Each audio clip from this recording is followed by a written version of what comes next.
भाई बाबा जी नमाज के वक्त अभी जिंदगी में आस्थाने से नहीं निकले। अरे बताओ हय्या अलस सलाह हय्या अल फलाह की सदाएं आ रही है, बताओ ये कौन सा पीर आया।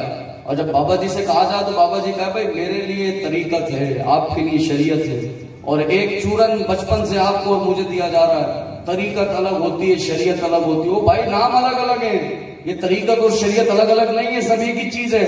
ऐसा नहीं है कि अल्लाह के वली से शरीयत उठ गई, ऐसा नहीं है कि अल्लाह के वली पर नमाजें माफ हो गई, ज़कात माफ हो गई, हज माफ हो गया, ऐसा कुछ भी नहीं है।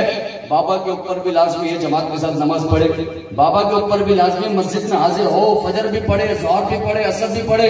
लेकिन सालों हो गए बाबा अपने आस्थाने से नहीं निकला है। आपने मोहल्ले में उस बाबा को कभी नमाज पढ़ते हुए नहीं देखा। और वो बाबा से मिलो तो बाबा ताबीज भी कर रहे हैं, बाबा की जबान में तासीर भी हो। भाई अल्लाह के दुश्मनों की जबान में तासीर नहीं होती है, अल्लाह के दुश्मनों के कलाम में तासीर नहीं होती। जो अल्लाह की इबादत नहीं कर रहा हो, नमाज नहीं पढ़ रहा हो, सजदे नहीं कर रहा हो, अल्लाह की नाफरमानी कर रहा हो, कलाम इलाही की तौहीन कर रहा हो, अवाम अहले सुन्नत को गुमराह कर रहा हो, मुसलमानों का पैसा नाजायज तरीके से हथिया रहा हो, तो मैं कहा उसकी जबान के अंदर तासीर हो, वो अल्लाह का दुश्मन है, वो दुश्मन है अल्लाह का। अल्लाह के दुश्मनों की जबान में तासीर नहीं होती है। हाँ, औलिया अल्लाह की जबान में तासीर होती है, जो वाकई अल्लाह के वली होते हैं। हुजूर ने फरमाया ना, कपड़ों पर मट्टी लगी है, दाढ़ी पर मट्टी लगी है, बालों पर मट्टी लगी है। हम हैंडशेक किससे करते हैं? वेल गुड पर्सनैलिटी होता है। कहा यार ये पढ़ा लिखा आदमी है, अच्छा पहनता है, अच्छा दिखता है। हमने कहा इससे हाथ मिलाना है, इसको अपनी संगत में रखना है, होटलिंग करनी है, इसके साथ लॉन्ग ड्राइव पे चलना है, ये बंदा।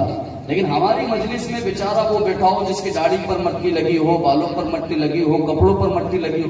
हम गले तो मिलना दूर की बात, उसको अपने करीब भी नहीं बुलाते, अपने महफिल में भी इनवाइट नहीं करते। लेकिन मेरे आका ने फरमाया तुझे क्या पता अल्लाह के नजदीक वो कितना बड़ा इज्जतदार है।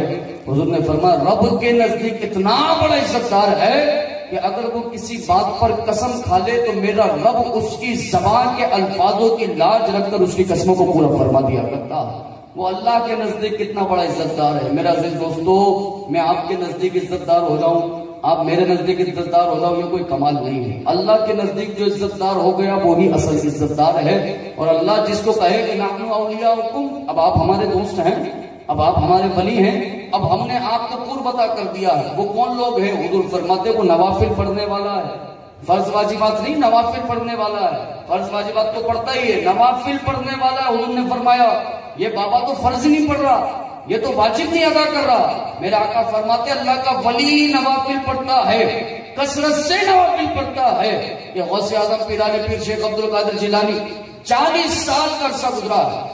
और आपके मुरीदीन फरमाते सुबह फजर से लेकर जोहर तक उलमा को पढ़ाते, आलिम बनाते, जोहर से लेकर असर तक कुरान पढ़ाते, बच्चों को कुरान पढ़ाते, असर से मगरिब शरी मसाइल, मगरिब का इशा शरी मसाइल। फरमाते इशा के बाद इशा की नमाज पढ़ी, अब्दुल कादिर जिलानी मुसल्ला लेकर के खलवत नशीनी कोने में चले गए। फरमाते अब इबादत कर रहे हैं। आपके मुरीद फरमाते हम अगर कहीं 12 घंटे जॉब करें, 8 घंटे जॉब करें, उसके बाद घर आके थक जाते हैं और सो गए, इशा पढ़ गए, वो फजर में उठेगा, भाई हिम्मत नहीं हो रही अब मैं कहीं चला जाऊं, 12 घंटे काम करके आऊं, भाई 8 घंटे तो मैं सोऊंगा।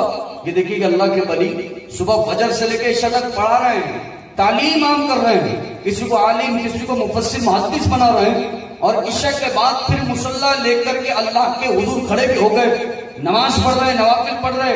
आपके मुरीद फरमाते 40 दिन 40 महीने की बात नहीं कर रहा, बल्कि 40 साल तक पीराने पीर गौसे आजम दस्तगीर रहमतुल्लाह अलैह का ये अमल था। फरमाते इशा के अंदर वुजू करते नमाज के लिए, इशा की नमाज अदा करते, उसी वुजू से कुरान पढ़ते हैं, उसी वुजू से फिर रात को नवाफिल पढ़ रहे होते हैं, सारी रात उसी वुजू से नवाफिल पढ़ते हैं। और फरमाते इशा के वुजू से अब्दुल कादिर जिलानी 40 साल तक फजर की नमाज भी अदा करते रहे हैं, 40 साल तक फजर की नमाज अदा करते रहे। ये होता अल्लाह के वली, ये दोस्त है। इनके जमानों में तासीर होती है समझता हूं मैं, इनके कलाम में तासीर होती है समझता हूं, इनकी जबान से दिल बदलते हैं। इनकी महफिलों में कोई गुनाहगार आता है वो तौबा करके उठता है, कोई काफिर आता है वो कलमा पढ़ के उठता है। तासीर अल्लाह ने इन लोगों की जबानों में दी है। वो जो जाहिल हो, बेचारे को शरीयत का दीन का पता ना हो, सोने की अंगूठियां पहन करके घूम रहा है, अपनी उंगलियों को अंगूठियों से भरा हुआ है, और वो अपने आप को आलिम का है, अपने आप को वली का है, अपने आप को पीर साहब का है। हमारे हैदराबाद में दुल्हन वाली सरकार भी निकली थी, आपने देखा, ओ बाबा जी दुल्हन बन करके बैठे हैं, और लोग उसके भी मुरीद बन गए। मैं कहा हमारी अक्लमंदी को मैं कहां जाके सलाम करूं कि लोग तो उसके भी मुरीद बन गए। उसको पता है अल्लाह तबारक व तआला, मेरे आका ने फरमाया लानत करता है मेरा रब उन लोगों पर कि अल्लाह ने मर्द बनाया वो औरत बन रहा है। अल्लाह हुजूर ने फरमाया अल्लाह ने औरत बनाया वो मर्द बन रही है। अल्लाह लानत करता है दोनों पर, मर्द बनाया मर्द ही बनना है। हुजूर ने फरमाया औरत बनने की कोशिश ना करो, औरत बनाया है औरत ही रहो, मर्द बनने की कोशिश ना करो।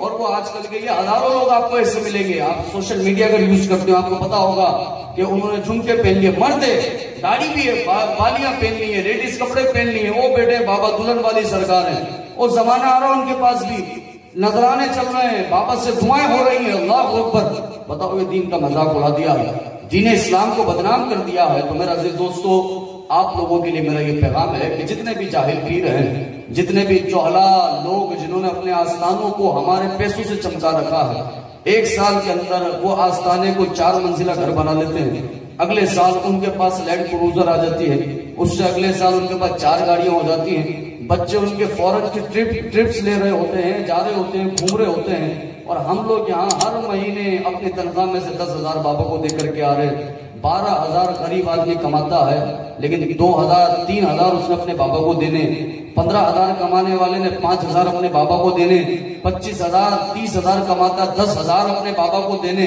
वो सोच ही नहीं रहा कि यार ये मेरा दीन नहीं बचा रहा, ये मेरा माल अपने पास कर रहा है, और खुद भी गुमराह है, मुझे गुमराहियत के रास्ते पर लेकर के चल रहा है। तो याद रखिएगा, जो वली होगा, मेरा पैगाम ये है, वो आलिम जरूर होगा। मैंने इस कॉन्सेप्ट को खत्म करना है। आप पढ़े लिखे हैं माशाल्लाह से, हम शहरी लोग हैं, तो शहर में रहने वाला इस बात को समझता है कि भाई ये पागल बना रहे, अवाम अहले सुन्नत को पागल बना रहे, लोगों को पागल बना रहे हैं। आप पढ़े लिखे हैं, हमको एक साइड में शूट कर दिया है, किसी गांव के से हमारा ताल्लुक नहीं है कि यहाँ पर हमें जो जिस तरह चलाए हम चलने लग जाए। हम कोई जानवर नहीं है कि जिस तरह हमें जो चला रहा हूँ चल रहे हो। भाई सेंस क्या होता है? आपकी तालीम क्या, फिर पढ़ा किस बात के लिए? आपने क्या समझा उलमा से? आपने क्या दीन सीखा? फिर क्या आपने स्कूल पढ़ा? जब आप ये समझ ही नहीं पा रहा है कि वो सामने वाला मेरा दीन नहीं बचा रहा, वो तो अपना माल, मेरा माल अपना बना रहा है, वो तो मेरे जरिए अपनी जायदाद अपनी बना रहा है, वो तो मेरे जरिए अपने बड़े बड़े प्लाजे खड़े कर रहा है, बड़ी बड़ी गाड़ियां खड़ी कर रहा है। तो मेरा दोस्तों, सेंस आपको मैं बता रहा हूँ, सेंस वाली बात ये है कि आप इन जोहला के हाथों से अपने हाथ को छुड़ा लीजिए। अगर अभी ना बचे तो याद रखिएगा, ये कब्र के अंदर भी नुकसान पहुंचाएंगे, ये हशर के मैदान के अंदर भी नुकसान पहुंचाएंगे।